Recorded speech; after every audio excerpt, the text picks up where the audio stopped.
পেছনে ফেলে আসা ঘরবাড়ি, এক জীবনের সংসার পুড়ছে আগুনে।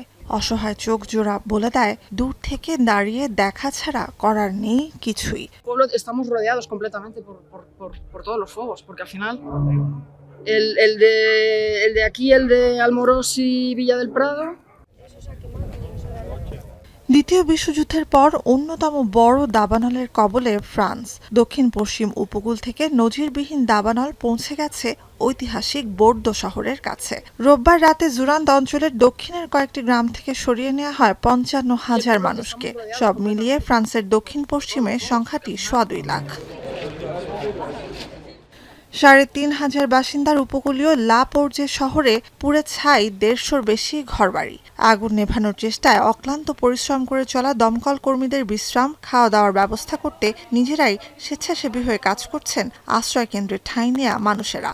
Très heureuse de leur apporter au moins un petit bonheur dans les repas et de faire un maximum pour qu'ils se sentent bien et que, voilà, que ce soit au moins un plaisir, quoi, qu'il y ait au moins ce moment-là.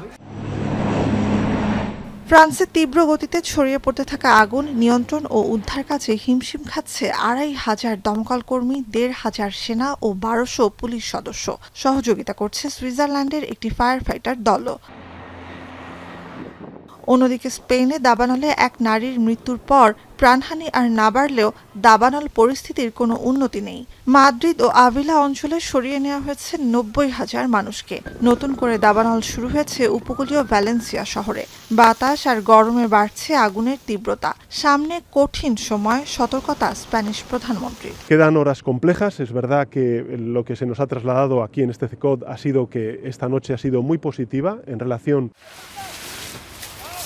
দুই দেশে আগুনে পুড়ে ছাই হয়েছে ৩.৫ লাখ একরের বেশি এলাকা। এর মধ্যেই ইউরোপের আরেক দেশ ইতালিতেও গার্গনো উপকূলে বিশাল রূপ ধারণ করেছে একটি দাবানল। নিরাপদ আশ্রয়ে সরিয়ে নেওয়া হয়েছে ৪০০ পর্যটককে। পর্তুগাল, গ্রিস, ক্রোয়েশিয়া, তুরস্ক, যুক্তরাজ্য, নরওয়ে, জার্মানি সহ চলতি মাসেই দাবানলের ধ্বংসযজ্ঞের সাক্ষী হয় ইউরোপের বেশ কিছু দেশ।